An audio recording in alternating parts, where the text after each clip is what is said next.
மகனதி நாளைக்கான ப்ரெடிக்ஷன் பார்த்துடலாம். காவேரி விஜய் கிட்ட அவங்க ப்ரெக்னெண்ட்டாக இருக்கிறத சீக்கிரமாக சொல்லணும். அண்ட் விஜயும் காவேரியை தலைமையில் தூக்கி வச்சு தாங்கன்னு தாங்கிறத பார்க்குறக்கு ஆசையாகவும் ஆர்வமாகவும் இருக்கவங்க. அண்ட் விஜய் காவேரிக்குள்ளே இனிமேல் எந்த பிரச்சனையும் வந்து அவங்கள பிரேக் பண்ணிடக்கூடாது அப்படின்னு நினைக்கிறவங்க கண்டிப்பாக நம்ம வீடியோக்கு ஒரு லைக் பண்ணிக்கோங்க. மாமி சொன்னதை கேட்டு ரொம்பவே கன்ஃபியூஸ் ஆகிருப்பார் விஜய். இப்படியெல்லாம் இருக்கும், எனக்கு என்னால் நம்பவே முடியல.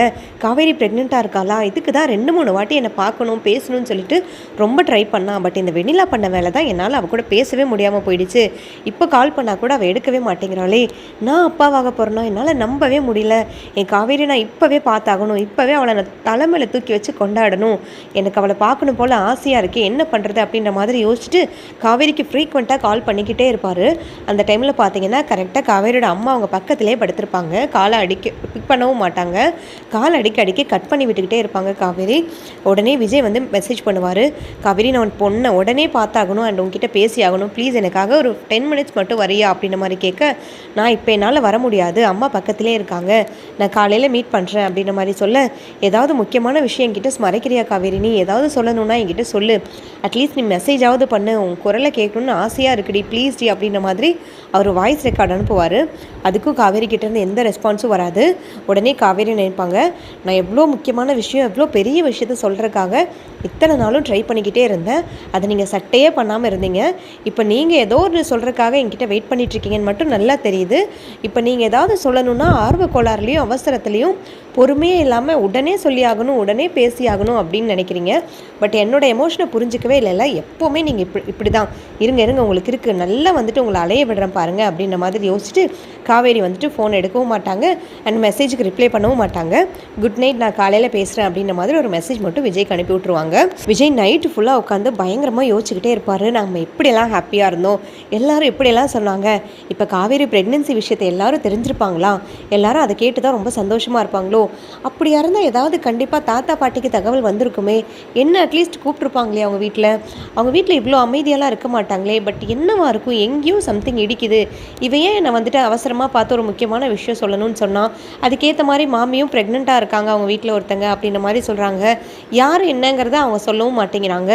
எனக்கு மண்டையே வெடிச்சிடும் போல இருக்குது, இந்த நைட்டே இப்போவே ஓடி போய் நான் காவேரியை பார்த்து கேட்டுடலாம் போல இருக்குது, கடவுளே என்னை ஏன் தான் இப்படி சோதிக்கிறியோ, நீ பண்ணுற ஒவ்வொரு வேலையுமே என் வாழ்க்கைக்கு ட்விஸ்ட்டாக தான் இருக்குது, ஏன் எனக்கு ஒரு சந்தோஷம் டேரெக்டாக கொடுக்கவே மாட்டியா சாமி, நான் உனக்கு அப்படி என்ன தான் பாவம் பண்ணேன் அப்படின்ற மாதிரி தனியாக பேசி புலம்பிக்கிட்டு இருப்பார். அந்த டைமில் பார்த்தீங்கன்னா நைட்டு அப்படியே வந்துட்டு அசந்தாப்பில் தூங்கினோன்னு காலையில் விடியாததுமா வெண்ணிலாவது இன்னொன்னாவது வெண்ணிலாவை தாத்தா பாட்டி நீங்கள் எப்படியாவது சமாளிச்சுக்கோங்க, நான் இப்போ முக்கியமாக காவேரியை போய் பார்த்தாகணும் அப்படின்ற மாதிரி தாத்தா கிட்ட சொல்லிவிட்டு சிஸ்டர்கிட்டையும் ஒரு வார்த்தை சொல்லிடுவார். வெண்ணிலாவை எக்காரணத்தை கொண்டு வெளியில் விட்டுறாதீங்க அண்ட் அவங்க எந்த விதமான தப்பான முடிவும் எடுக்கிற மாதிரி பார்த்துக்காதீங்க, அவங்களுக்கு கண்டினியூவாக மானிட்டர் பண்ணிகிட்டே இருங்க, வாட்ச் பண்ணிகிட்டே இருங்க, அவங்க என்ன சாப்பிட்றாங்க என்ன பண்ணுறாங்கங்கிறத கீனாக வாட்ச் பண்ணிக்கிட்டே இருங்க, ஏதாவது ப்ராப்ளம்னா எனக்கு இம்மீடியட்டாக வந்துட்டு இன்ஃபார்ம் பண்ணுங்கள் அப்படின்ற மாதிரி சிஸ்டர்கிட்டே சொல்லிவிட்டு விஜய் காலங்காத்திலே கிளம்பிடுவார். காலையில் போனதுமே என்ன ஆகும்னு நாங்கள் பார்த்தீங்கன்னா காவேரி வந்துட்டு கடைக்கு போயிடுவாங்க. அவங்க அம்மா கங்காவுக்கு தேவையான எல்லா ஃப்ரூட்ஸ் வெஜிடபிள்ஸ் அண்ட் அவங்க நட்ஸ் எல்லாம் வாங்கிட்டு வரக்காக காவேரி அனுப்பி விட்ருவாங்க. காவேரி இந்த பக்கமாக ஒரு ஆட்டோவில் கடைக்கு போக இந்த பக்கமாக விஜய் வந்துட்டு அவங்க வீட்டுக்குள்ளே போவார். வீட்டுக்குள்ளே போனதுமே வெளியில் கங்காவும் குமரனும் பேசி சிரிச்சுக்கிட்டு இருப்பாங்க. இவங்க 2 பேர் வேறு சந்தோஷமாக பேசி சிரிச்சுக்கிட்டு காலங்காத்தாலே ரொமான்ஸ் பண்ணிக்கிட்டு இருக்காங்களே, இவங்க கிட்ட வந்து போய் பேசலாமா இல்லை காவேரியை கூப்பிட சொல்லலாமா, என்ன பண்ணலாம், இவ வேற என்ன பண்ணிகிட்ருக்கானே தெரில மடச்சி அப்படின்ற மாதிரி காவேரி விஜய் திட்டிக்கிட்டு கங்கா கிட்ட போய் கேட்பாங்க, காவேரி இருக்காளா அப்படின்ற மாதிரி கேட்க, நீங்கள் எதுக்கு காவேரி கேட்குறீங்க, என்ன விஷயம் அப்படின்ற மாதிரி சொல்ல, இல்லை நான் சும்மா தான் காவேரி கிட்ட பேசலான்னு வந்தேன், காவேரி இருந்தால் வர சொல்லுங்களேன், நான் இப்போவே பார்த்து பேசி ஆகணும் அப்படின்ற மாதிரி கங்கா கிட்ட சொல்ல, குமரன் எதுவுமே கண்டுக்க மாட்டார், திரும்பி நின்றுவார். உடனே எதுவுமே வந்துட்டு காதில் வாங்காத மாதிரி திரும்பி குமரன் நின்றுட்டுருப்பார். அண்ட் கங்காவோட முக்கியமான விஷயத்தை இவங்க 2 பேருமே விஜய் கிட்ட சொல்லவும் மாட்டாங்க. உடனே விஜய் வந்துட்டு ஆர்வக்கோளாறில் என்ன பண்ணுவார், எனக்கு ஒரு முக்கியமான செய்தி வந்துட்டு வந்திருக்கு, இங்கே குட் நியூஸ் நடந்திருக்குங்கிறது எனக்கு நல்லாவே தெரியும், ஸோ அதனால தான் நான் காவேரி இப்போவே பார்த்து அவளுக்கு நான் விஷ் பண்ணணும்னு நினைக்கிறேன் அப்படின்ற மாதிரி சொல்ல, என்ன அப்படி உங்களுக்கு முக்கியமான நியூஸு முக்கியமான வந்துட்டு ஹாப்பி நியூஸ் வந்திருக்கு, என்ன விஷயத்தை பற்றி சொல்கிறீங்க, காவேரிக்கு நீங்கள் எதுக்கு விஷ் பண்ணணும் அப்படின்ற மாதிரி கேட்க, காவேரி ப்ரெக்னெண்ட்டாக தானே இருக்கா, அதை தான் நான் கேள்விப்பட்டேன், அவளை உடனே கூட்டிகிட்டு போகலாம், அவகிட்ட உடனே பேசணும்னு ஆர்வமாக ஓடி வந்திருக்கேன் அப்படின்ற மாதிரி சொல்ல, கங்காவுக்கு அப்படியே தூக்கி வாரி போட்டுரும். என்ன நீங்கள் காமெடி பண்ணுறீங்களா, நீங்கள் 2 பேரும் இங்கே தனித்தனியாக தானே பிரிஞ்சிருந்துட்டுருக்கீங்க, அவள் ப்ரெக்னெண்ட்டாக இருக்க விஷயம் உங்களுக்கு எப்படி தெரியும், யார் சொன்னா, அவள் ப்ரெக்னெண்ட்டாக இருக்காங்கிறத முதல்ல உங்ககிட்ட யார் சொன்னா அப்படின்ற மாதிரி கேட்க, இல்லை பக்கத்து வீட்டு மாமி தான் சொன்னாங்க அவள் ப்ரெக்னெண்ட்டாக இருக்கான்னு அப்படின்ற மாதிரி சொல்ல, கடவுளே அந்த மாமிக்கு வேறு வேலையே இல்லை, எதையுமே வந்துட்டு இதை டேரெக்டாக அவங்க புரிஞ்சுக்க புரிஞ்சுக்கவே மாட்டாங்களா? தலை ஒன்று வால் ஒன்று தான் புரிஞ்சுக்குவாங்களா? ப்ரெக்னெண்ட்டாக இருக்கிறது நானுங்க, காவேரி கிடையாது. காவேரி எப்படி ப்ரெக்னெண்ட்டாக இருப்பா? நீங்கள் 2 பேரும் தான் இப்படி இருக்கீங்களே அப்படின்ற மாதிரி கங்கா வாய்க்குள்ளேயே புலம்பிடுவாங்க. அதுக்கப்புறம் பார்த்தீங்கன்னா, ஓ சிஸ்டர் நீங்கள் தான் ப்ரெக்னெண்ட்டாக இருக்கீங்களா? நம்ம வீட்டுக்கு முதல்ல குழந்தை வரப்போதா? கங்க்ராச்சுலேஷன் சிஸ்டர், கங்க்ராச்சுலேஷன் குமரன் சொல்லிட்டு சொல்லுவார். குமரன் அதுக்கு தலையை மட்டும் ஆட்டுவார். கங்காவும் சரிங்க அப்படின்ற மாதிரி சொல்லிட்டு உள்ளே போயிடுவாங்க. அதுக்கப்புறம் தான் குமரனும் கங்காவும் பேசிக்குவாங்க. ஏங்க இவர் ஆர்வ கோளாறாக இவ்வளோ தூரம் வந்துட்டு காவேரி ப்ரெக்னெண்ட்டாக இருக்கான்னு ஓடி வராரே, அவங்க சந்தோஷமாக இல்லாமலாம் அவர் இப்படி யோசிச்சுட்டு வராரு. நம்மக்கிட்ட எதுவுமே நடக்கலை, அவங்க ஜஸ்ட்டு ஃப்ரெண்ட்ஸாக தான் இருந்தாங்க, அவங்களுக்குள்ளே எந்த சந்தோஷத்தையும் அவங்க ஷேர் பண்ணிக்கலன்னு சொல்லிட்டு காவேரி அப்படி புலம்புனாலே, பட் இந்த மனுஷன் வந்து இப்படி ஆர்வ கோளாறில் ஓடி வராரு, காவேரி ப்ரெக்னெண்ட்டாக இருக்காருன்னு வேறு நினச்சிட்ருக்காரு. இதுக்கு பின்னாடி ஏதோ சம்திங் இருக்குங்க கண்டிப்பாக. நம்ம கேட்டே ஆகணும் காவேரி கிட்ட. அவங்க 2 பேரும் சந்தோஷமாக இல்லை, நல்ல புருஷ பொண்டாட்டியே இல்லைன்னு நம்ம தான் நினச்சிக்கிட்டு இருக்கோம். பட் அவங்க நம்மளுக்கும் மேலே எல்லாமே வந்துட்டு நல்லபடியாக தான் இருந்திருக்காங்கிறது விஜய் பேசுகிறதுலையும் அவரோட ரியாக்ஷன்லேயுமே நல்லா தெரியுது. நம்ம தாங்க மிஸ் அண்டர்ஸ்டாண்டிங் பண்ணிகிட்ருக்கோம். இப்போ ஒரு நல்ல விஷயம் நம்ம 2 பேத்துக்குள்ளே இப்படி நடந்திருக்கும் போது அவளுக்கும் ஆசையாக இருக்குமா இல்லையா? அவளோட மூஞ்சே சரியில்லைங்க. நம்ம இப்படி 2 பேரும் சந்தோஷமாக இருக்கும்போது அவளை பிரித்து கொண்டு வந்து இங்கே நம்ம வீட்டில் வச்சுக்கிட்டு அவளை காயப்படுத்துறது நினச்சா எனக்கு ரொம்ப கவலையாக இருக்குங்க அப்படின்ற மாதிரி கங்கா குமரன் கிட்ட சொல்ல, குமரனும் நானும் அதே தாம்மா நினச்சிட்ருக்கேன். நம்மளால தான் இப்படி ஒரு சுச்சுவேஷன் வந்து அமைஞ்சதோன்னு எனக்கு குற்ற உணர்ச்சியாக இருக்குது.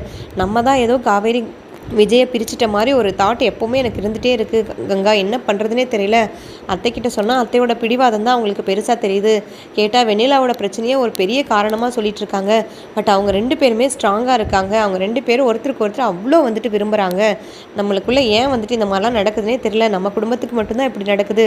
ஒரு நல்ல விஷயம் நடந்துச்சுன்னா ஒரு கெட்ட விஷயம் நடக்குது. என்ன பண்ணுறதுனே தெரியல அப்படின்ற மாதிரி அவங்க 2 பேரும் புலம்பிக்கிட்டு இருப்பாங்க. விஜய் வந்து வெளியில் வந்து சேட் ஆயிடுவார் ரொம்ப. இதை சொல்ல தான் இந்த காவேரி என்னை வந்து அவசரமாக ஒரு முக்கியமான விஷயம் பேசணும், உங்களை உடனே பார்த்தாகணும், அம்மன் கோயிலுக்கு வாங்க, முருகர் கோயிலுக்கு வாங்கன்னு பயங்கரமாக சீன் போட்டு ட்விஸ்ட் பண்ணாளா?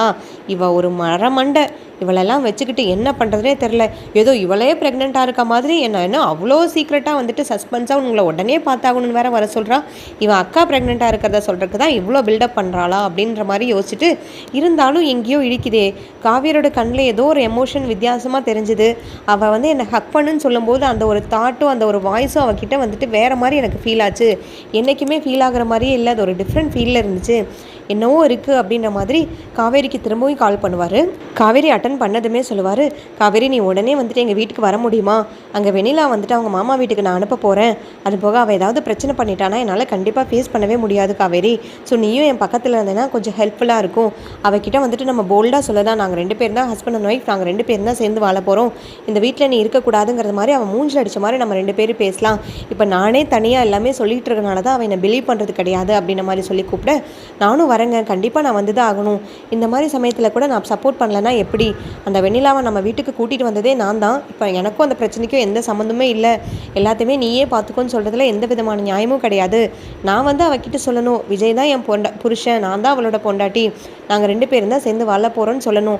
இதில் சொல்கிறதுல எனக்கு எந்த விதமான தயக்கமும் கிடையாது. அஃப்கோர்ஸ் அதுதான் உண்மையும் கூட அப்படின்ற மாதிரி சொல்லிட்டு, ஓ இவ்வளோ நல்லா பேச ஆரம்பிச்சிட்டியா நீ? ஓகே இதே பர்ஃபார்மன்ஸை நீ அவகிட்டயும் வந்து காட்டுமா?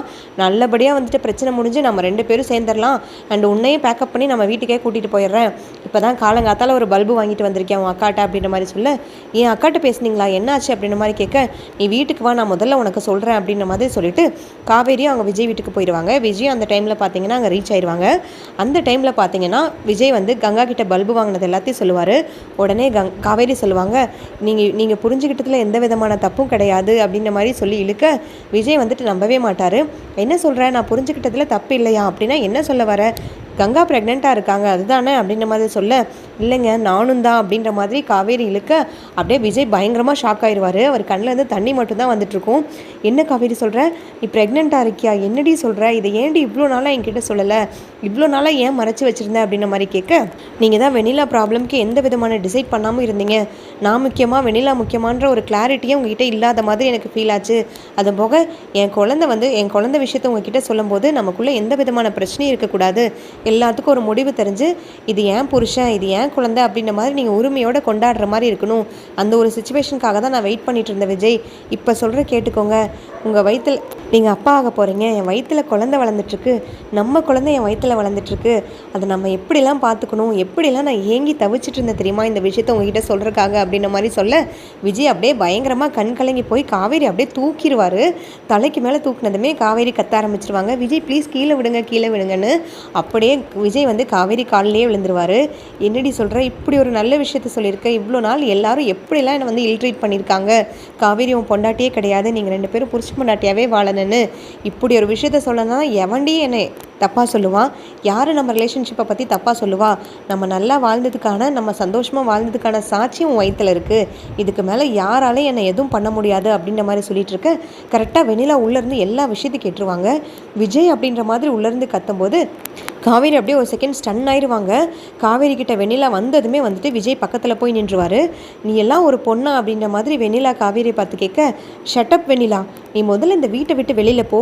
நீ ஒரு பொண்ணான்னு அவளை கொஸ்டின் பண்ணுறதுக்கு உனக்கு எந்த விதமான ரைட்ஸும் கிடையாது. She is my wife. அவள் தான் எனக்கு எல்லாமே. நான் தொட்டு தாலி கட்டின பொண்டாட்டி. அவள் வயிற்றில் வளர்றது ஏன் குழந்தை. நான் உங்ககிட்ட திரும்ப திரும்ப சொல்லிக்கிட்டு இருக்கேன்.